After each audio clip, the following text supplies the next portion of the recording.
So good morning, everyone. I'm Shelley Calabrese, Executive Director of the Women's Institute. It is with a feeling of deep gratitude that I welcome you all here today. I want to begin by thanking all the members of the SAGE community who have been so supportive of the Institute since the very beginning, including SAGE Board Chair Caroline Dakota and other members of the board here with us today, Chair of the Women's Institute Advisory Board, Mary Alt-Peter, and the Institute's advisory board members here today as well, and the Institute's faculty director, Michelle Napierski-Pransel, and our student ambassadors, past and present. We wouldn't be standing here today without your support. I would also like to thank the Finard family and friends for being with us today to share in this special celebration of Denise Taber Finard, who graduated from Russell Sage in 1980, and whose legacy will live on through the Women's Institute.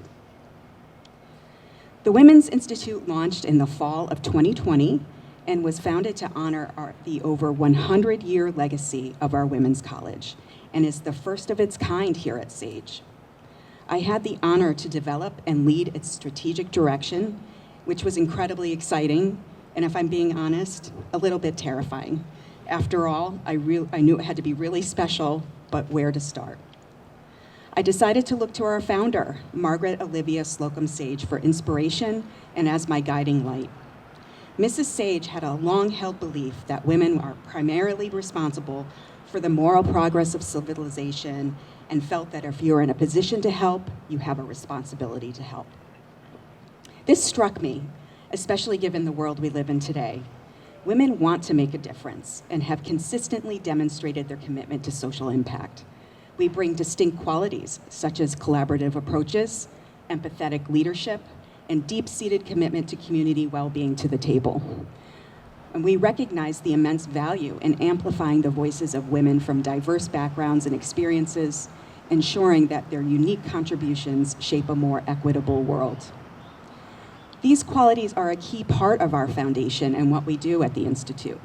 In fact, students interested in applying to become a Women's Institute ambassador have to write about a passion project they'd like to take on as part of their application. These projects are student-led and overseen by our faculty director, Michelle Napierski-Pransel, and have focused on a variety of different issues affecting women and underserved populations, ranging from the refugee crisis, the unique challenges of women experiencing homelessness, domestic and intimate partner violence awareness, girls in STEM, and gender and racial bias in healthcare, to name but a few. These passion projects help students become more aware of global issues, develop their research skills, build up their confidence to take action, and become conscious and responsible world citizens. Michelle has done an amazing job building up the ambassador program, and I'm truly grateful for our collaboration. This fall marks the beginning of year 5 for the Institute, and I'm incredibly proud and grateful for all that we have accomplished and excited to see this next chapter unfold. I'm confident that if Mrs. Sage and Denise were here with us here today, they would also be very proud. And now it is my pleasure to welcome President Matthew Shaftel to the podium.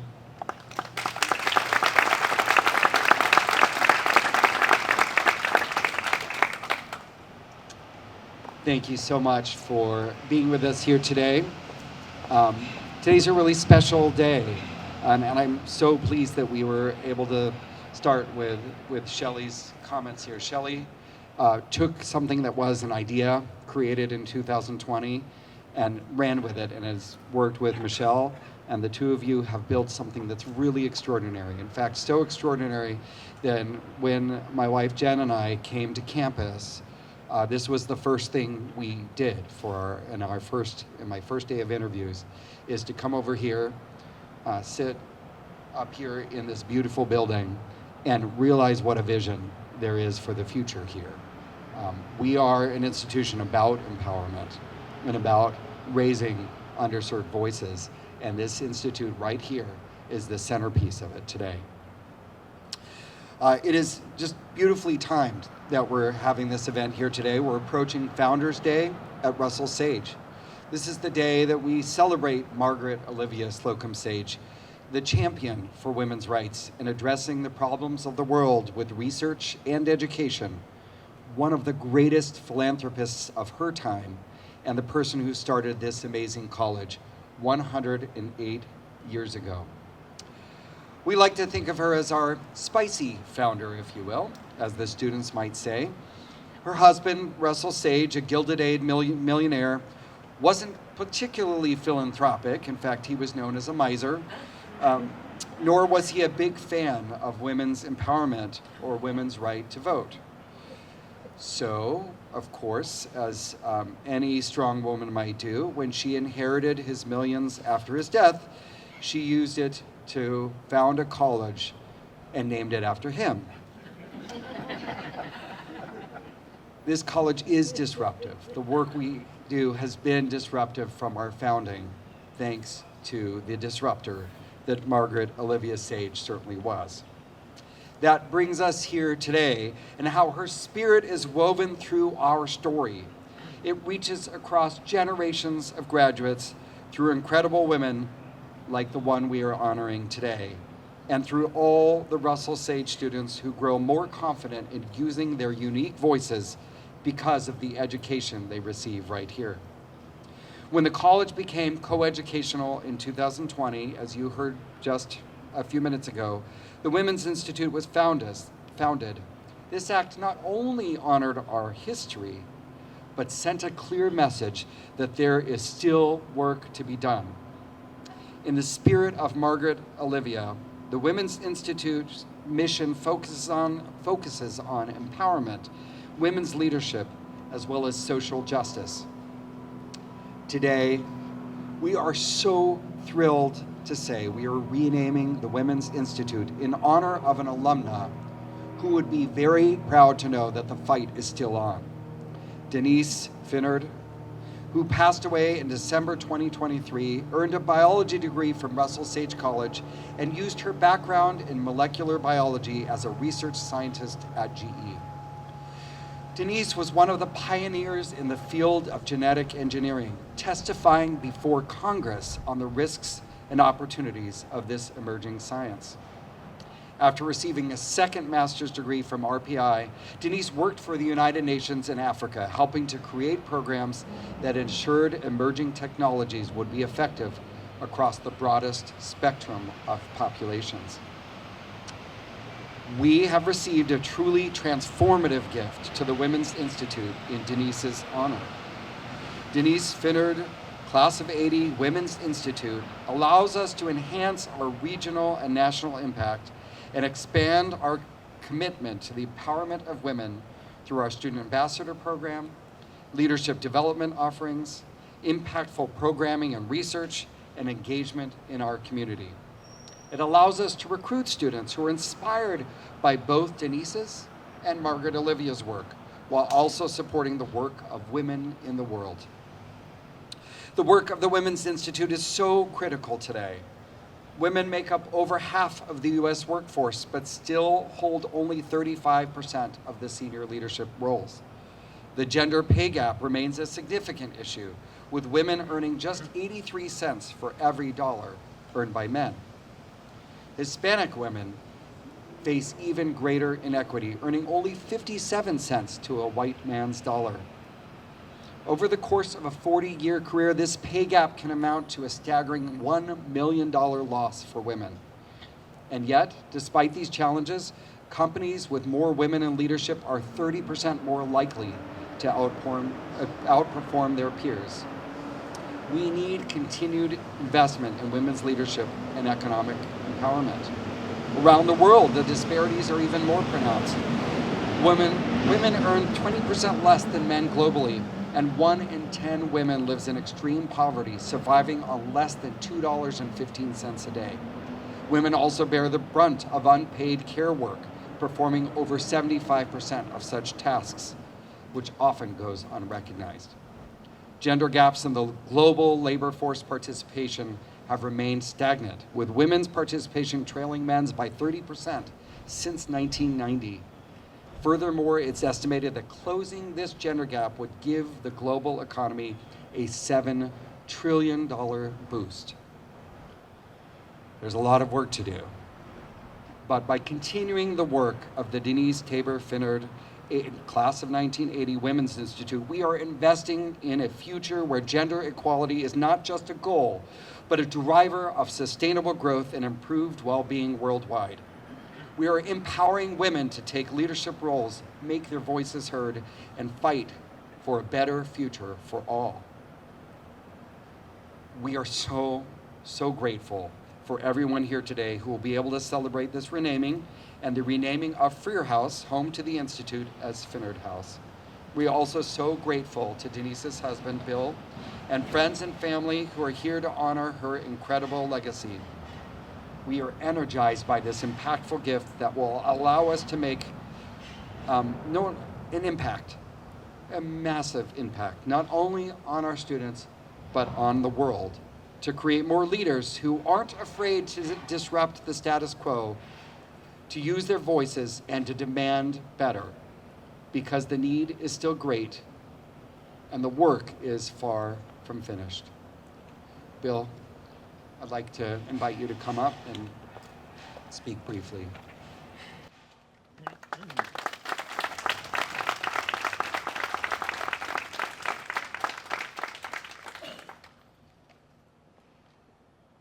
Good morning. Good morning. You look great, I gotta tell you. Denise Taber Finard is someone most of you never met and therefore could not know. She walked this campus and graduated with a degree in biology from this college nearly a half century ago. She came here to find the environment and education that she had only dreamed about, and she found it in an all-female community that was supportive, safe, and inspiring. She was small of stature, quiet, and unassuming, but her size and demeanor masked a resolve of absolute steel that allowed her to excel academically, be clear-eyed about her goals, and maintain her character and integrity at the highest possible level. And all of it was wrapped in her humanity, her emphasis on inclusion, and an unwavering sense of justice. I'm not telling you she was perfect. I am telling you she was extraordinary. But had you ever met her, you likely would have known none of this. In fact, her quiet and thoughtful demeanor would have been about as far as she would let you get. She had neither interest nor need for you to understand more about her, but I do. And that is why I am here today, to participate in announcing the Denise Taber Finard Women's Institute at Russell Sage College. I am her messenger. If anything I say resonates for you, if it clarifies or comforts, that is her character and wisdom, her humanity that you are feeling. In 2020, when Russell Sage College had the wisdom and foresight to establish the Women's Institute, I am certain there were those who wondered if this was really necessary. It might have suggested that the resources required could be better allocated to purely academic programs, something that was perhaps more relevant, something that might do a better job of affecting all lives, not just women's lives. Why was a Women's Institute so important? We can all have our opinions about that, but let's first talk about some facts that might help put the Institute and its importance in context. Here's a partial list of laws around the world that compromise or eliminate women's autonomy, opportunity, and happiness, even in some cases, their very lives.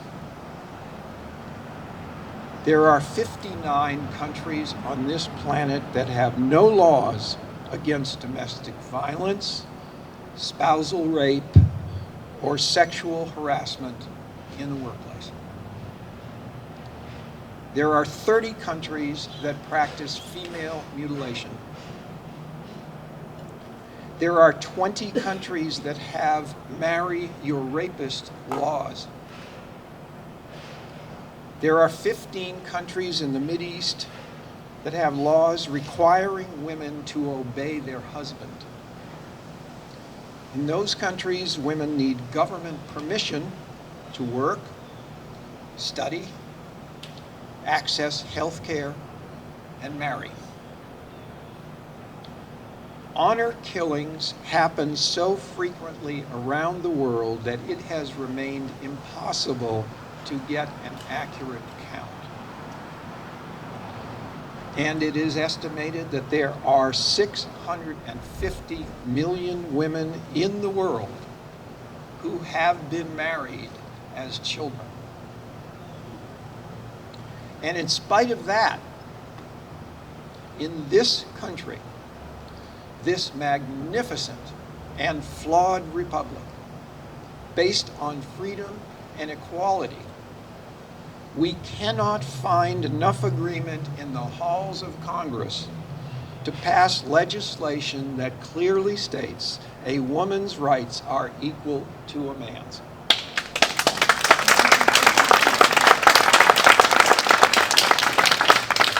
An equal rights amendment to the Constitution remains beyond our collective will.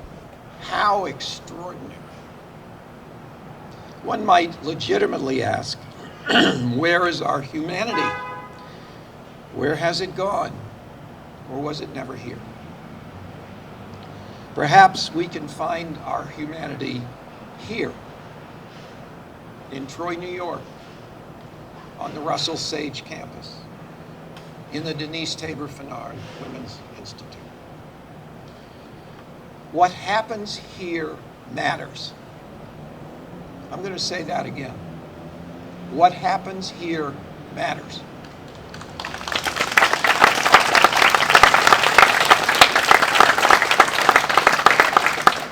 This institute can help us find our humanity. It can give voice to those who were voiceless, visibility to those who were invisible, and power to those who were powerless. But there's no roadmap for this. There are no guideposts. This is, and likely always will be, a work in progress that is simultaneously exciting and frightening. From this institute, young women can advocate, inform, identify, change, advance, protect, support, connect, encourage, question, and ultimately take down the barriers that have attempted to compromise and in many cases destroy the full participation of women in every area of human endeavor. And to be clear, the compromise doesn't just affect women. It affects all of us. If you intend to deal with the challenges and problems of our world, put the whole team on the field. Don't try to keep 50% of it on the bench. My hope and belief is that this institute is a place that allows young women, in fact, challenges and encourages them to believe that they can change the world, and then celebrates them when they do. I hope, I pray, that women here will summon their courage in the face of fear, gather their hope in the face of doubt, and ultimately grasp tenaciously the realization of their own strength and brilliance. The trajectory of Dee's life was changed because of the time she spent here. She aimed higher, she dreamed bigger, and she went farther. She became her quintessential self. And if she could be here today, if she could talk to you and tell you what she wanted for all of you, you would understand she wanted the same thing for you, to see your path, to follow it, and to be who and where you want to be. Like all of you, Dee wanted her life to matter. She wanted to be able to feel she left the planet just a little better for her having been here. She did matter, and so will all the women for whom this institute will be a platform on which they can fully be themselves and make the planet better. To all those women who will be part of the community that forms the institute, if you feel something being placed in your hand today, that is a baton. It is being passed to you in a race that never ends.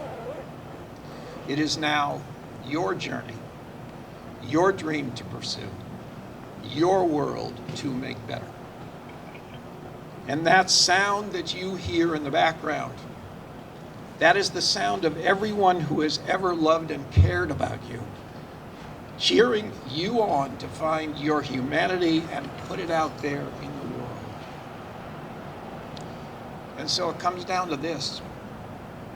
I told you I am simply a messenger today. And if you were to ask me to give you just the essence of what Dee would want you to remember, it is two simple ideas. Let no one else define you. You may be certain that others will try. Do not let them. And two, allow yourself to believe that you can be everything you want to be. That is when your dreams become your reality. And that is a sacred moment. If you can do these things, it will not just be enough. It will be everything. Thank you for the privilege of being with you today at the naming of the Women's Institute. I struggle to tell you how grateful I am. Thank you, Bill, for sharing this incredible day with us. Dee was clearly an extraordinary woman, and I'm honored that we were able to celebrate her life and her legacy with you, her family and friends, and our Sage community. And now I'd like to invite you, Bill, and President Shaftel up to join me for a ribbon cutting of Finard House, home of the Finard Women's Institute.